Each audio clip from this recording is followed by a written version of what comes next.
ಇವತ್ತು ರೇಣುಸ್ ಕಿಚನ್ನಾಗ ಮಜ್ಜಿಗೆ ಸಾರು ರೆಡಿ ಆಗ್ತೈತಿ. ಈಗ ಬ್ಯಾಸಗಿ ಕಾಲ ಅಲ್ಲ, ಬ್ಯಾಸಗಿ ಕಾಲ ಒಳಗೆ ಅನ್ನ ಮತ್ತು ಮಜ್ಜಿಗೆ ಸಾರು ತಿಂದ್ರೆ ಹೊಟ್ಟಿನೂ ತಂಪಿರ್ತೈತಿ ಮತ್ತು ಆರೋಗ್ಯಕ್ಕೂ ಭಾಳ ಚಲೋ. ಅದಕ್ಕೆ ಇವತ್ತು ಮಜ್ಜಿಗೆ ಸಾರು ಮಾಡಾಕ್ತೀವಿ. ಬರ್ರಿ ನೋಡ್ಕೊಳ್ಳೋಣ ಹೆಂಗೆ ಮಾಡೋದಂಥೇಳಿ. ಮಜ್ಜಿಗೆ ಸಾರು ಮಾಡೋಕ್ಕಿಲ್ಲಿ ಮೊಸರು ತೊಗೊಳತ್ತೀನಿ. ಮೊದ್ಲೇಕ ಮೊಸರು ಇಲ್ದಂತೂ ಮಜ್ಜಿಗೆ ಸಾರು ಆಗಂಗಿಲ್ಲ. ಇಲ್ಲಿ ನಾನು 1 ಗ್ಲಾಸ್ಗಿಂತಲೂ ಸ್ವಲ್ಪ ಕಡಿಮೆ ಮೊಸರು ತೊಗೊಳತ್ತೀನಿ. ಇದು ಒಂದು 7ರಿಂದ 8 ಮಂದಿಗೆ ಸಾರು ಸಾಕಾಗ್ತೈತಿ. ಈ ಗ್ಲಾಸ್ ಒಳಗೆ ಮೊಸರು ಉಳಿದೈತಲ್ಲ, ಅದಕ್ಕೆ ಸ್ವಲ್ಪ ನೀರು ಹಾಕಿ ಈ ಟೈಪ್ ಕರೆಕ್ಟಾಗಿ ಮಿಕ್ಸ್ ಮಾಡ್ಕೊಂಡು ಅಳಗಡಿಸಿ ಇದಕ್ಕೆ ಹಾಕ್ತೀನಿ. ಅಂದರೆ ಫುಲ್ ಎಲ್ಲ ಮೊಸರು ಯೂಸ್ ಆಕೈತಿ. ಈಗ ಇಲ್ಲೇ 1 ಗ್ಲಾಸ್ನಷ್ಟು ಮೊಸರು ಹಾಕ್ಕೊಂಡೀನಿ. ಅದ್ರ ಜೊತೆಗೆ ನೀರು ಹಾಕ್ಕೊಳತ್ತೀನಿ. ಇಲ್ಲೇ 1 ಗ್ಲಾಸ್ನಷ್ಟು ಮೊಸರು ತೊಗೊಂಡಿನಿ, 1.5 ಗ್ಲಾಸ್ನಷ್ಟೇ ನೀರು ಹಾಕಕತ್ತೀನಿ. ಈಗ ಇದನ್ನು ಮಜ್ಜಿಗೆ ಕಟ್ಟಿಯೋದನ್ನು ತೊಗೊಂಡು ಈ ಟೈಪ್ ಮಜ್ಜಿಗೆ ಕಟ್ಟಿಯೋಣ ಫಸ್ಟ್.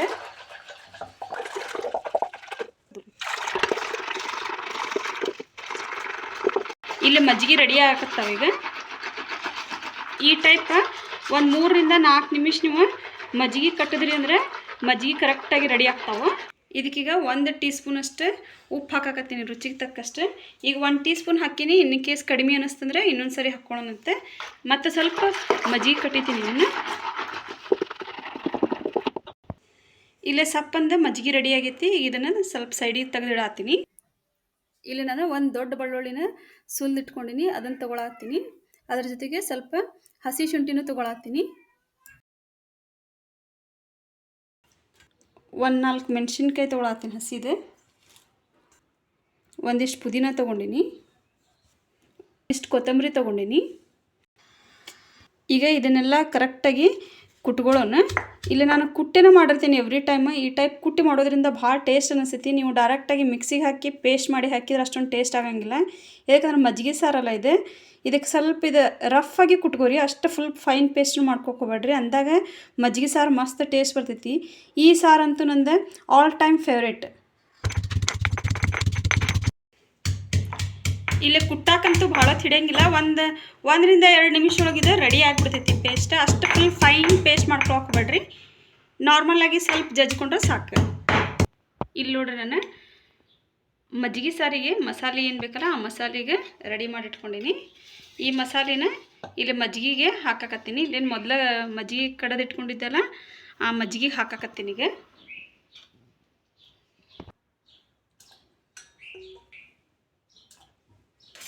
ಈ ಟೈಪ್ ಇನ್ನೊಂದು ಸರಿ ಮಜ್ಜಿಗೆ ಕರೆಕ್ಟಾಗಿ ಮಿಕ್ಸ್ ಮಾಡ್ಕೊಳ್ಳೋಣ.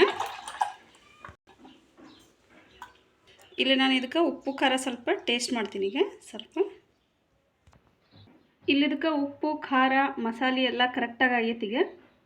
ಈಗ ಮಸಾಲೆ ಮಜ್ಜಿಗೆ ರೆಡಿ ಆಗೈತಿ. ಅದಕ್ಕೆ ಈಗ ಒಗ್ಗರಣೆಗೆ ರೆಡಿ ಮಾಡ್ಕೊಳ್ಳೋಣ. ಒಗ್ಗರಣೆಗೆ ಒಂದಿಷ್ಟು ಬೆಳ್ಳುಳ್ಳಿ ತೊಗೊಂಡಿನಿ. ಈ ಬೆಳ್ಳುಳ್ಳಿನ ಜಸ್ಟ್ ಅಬಡ ಜಬಡ ಕುಟ್ಕೋರಿ, ಅಷ್ಟು ಫುಲ್ ಫೈನಾಗಿ ಕುಟ್ಕೊಳ್ಳೋದು ಬೇಡ. ಪೀಸ್ ಇರಬೇಕವ, ಹಂಗೆ ಕುಟ್ಕೋರಿ.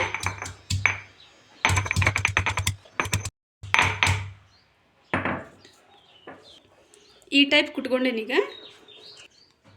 ಈಗ ಇದನ್ನು 1 ಬಟ್ಲಿಗೆ ತಕ್ಕೊಳತ್ತೀನಿ.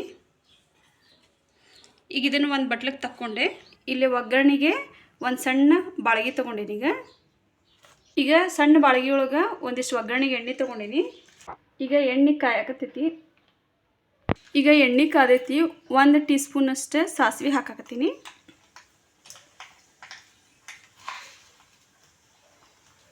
ಒಂದು ಟೀ ಸ್ಪೂನಷ್ಟು ಉದ್ದಿನಬೇಳೆ ಹಾಕಾಕತ್ತೀನಿ. ಅದ್ರ ಜೊತೆಗೆ ಇಷ್ಟು 4 ಒಣ ಮೆಣಸಿನ್ಕಾಯಿ ಹಾಕಾಕತ್ತೀನಿ. ಇದೇ ಟೈಮಿಗೆ 1 ಟೀ ಸ್ಪೂನಷ್ಟು ಜೀರಿಗೆ ಹಾಕಾಕತ್ತೀನಿ.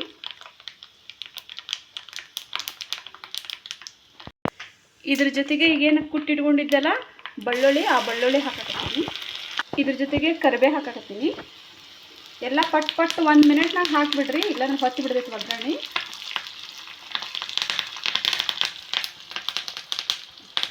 ಕೇರ್ಫುಲ್ಲಾಗಿ ಒಗ್ಗರಣೆ ಹಾಕಿರಿ, ಇಲ್ಲಾಂದ್ರೆ ಸಿಡಿದು ಬಿಡ್ತೈತಿ ಎಲ್ಲ ಕೂಡ. ಈಗ ಆಲ್ರೆಡಿ ಸ್ವಲ್ಪ ಸಿಡಿ ಆಗ್ತೈತದೆ. ಯಾಕಂದ್ರೆ ಕರಿಬೇವು ಒಳಗೆ ನೀರಿನ ಅಂಶ ಇರ್ತೈತಲ್ಲ, ಕರಿಬೇವು ಹಾಕಿದೆ, ಅದಕ್ಕೆ ಸಿಡಿ ಆಗ್ತೈತಿ. 1 ಮಿನಿಟ್ ಒಳಗಂದ್ರೆ ಇದು ಒಗ್ಗರಣೆಗೆ ಕರೆಕ್ಟಾಗಿ ಬೆಂದು ಬಿಡ್ತೈತಿ. ಇಲ್ಲಿ ನೀವು ನೋಡ್ಬೋದು ಬೆಳ್ಳುಳ್ಳಿ ಇನ್ನೊಂದು ಸ್ವಲ್ಪ ಹಸಿ ಐತೆ ಅಂತ ಅನಿಸ್ತೈತಿ. ಆದರೆ ಈಗ ನಾನು ಗ್ಯಾಸ್ ಆಫ್ ಮಾಡತ್ತೀನಿ. ಈಗೇನು ಎಣ್ಣೆ ಕಾದಿರ್ತೈತಲ್ಲ ಆ ಎಣ್ಣೆ ಒಳಗೆ ಬಾಕಿ ಎಲ್ಲ ಒಗ್ಗರಣೆಗೆ ಹಾಕಿದ ಸಾಮಾನೆಲ್ಲ ಪೂರ್ತಿ ಕರೆಕ್ಟಾಗಿ ಬೇಯ್ತೈತಿ. ಈಗ ಇದನ್ನು ತಣ್ಣಗೆ ಹಾಕ್ಬಿಡೋಣ. ಇಲ್ಲಿ ನೋಡ್ರಿ ಒಗ್ಗರಣೆ ಅಂತೂ ಈಗ ಆರೈತಿ, ಕರೆಕ್ಟಾಗಿ ರೆಡಿನೂ ಆಗೈತಿ. ಈಗ ಇಲ್ಲೇನು ಮಸಾಲೆ ಮಜ್ಜಿಗೆ ಮಾಡಿಟ್ಕೊಂಡಿದ್ವಲ್ಲ, ಈ ಮಸಾಲೆ ಮಜ್ಜಿಗೆಗೆ ಮಾಡಿಟ್ಕೊಂಡಂಥ ಒಗ್ಗರಣೆ ಹಾಕೋಣ. ಇದು ಫುಲ್ ತಣ್ಣಗಾದ ಬಳಿಕ ಹಾಕ್ರಿ. ಬಿಸಿ ಇದ್ದಾಗನ ಹಾಕಿದ್ರೆ ಏನಕ್ಕೈತಿ, ಮಜ್ಜಿಗೆ ಸ್ವಲ್ಪ ಒಡೆದಂಗೆ ಆಗ್ತೈತೆ. ಅದಕ್ಕೆ ಇಲ್ಲಿ ನೋಡ್ಬೋದು ನೀವು, ಒಗ್ಗರಣೆ ಹಾಕ್ಕೊಂಡೇನೀಗ ಮಜ್ಜಿಗೆಗೆ ಈ ಟೈಪ್ ಮಿಕ್ಸ್ ಮಾಡೋಣ. ಇಲ್ಲಿ ನೋಡ್ರಿ ಮಜ್ಜಿಗೆ ಸಾರಿಗೆ ರೆಡಿ ಆಯ್ತು. ನೋಡಕ್ಕೆ ಎಷ್ಟು ಮಸ್ತ್ ಕಾಣತೈತಲ್ಲ, ಹಂಗೆ ಅನ್ನದ ಜೊತೆ ಹಾಕ್ಕೊಂಡು ತಿಂದರೆ ತಿನ್ನಾಕೂ ಮಸ್ತ್ ಟೇಸ್ಟ್ ಇರ್ತೈತಿ.